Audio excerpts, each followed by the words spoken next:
Aceh telah dapat menjaga soliditas dan semangat sebagai lembaga penyelenggara pemilu. Hadirin sekalian berbahagia, pemilu berkualitas juga dengan partisipasi masyarakat yang semakin meningkat. Kami prediksi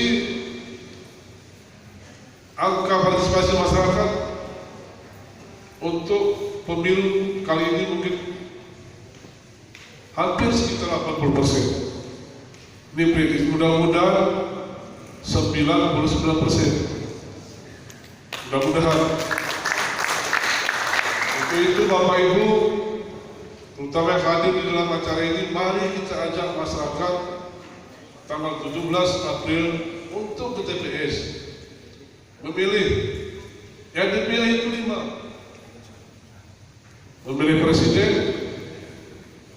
memilih anggota DPR RI, memilih anggota DPRA, ya dipilih satu lagi ya, dan memilih anggota DPRK.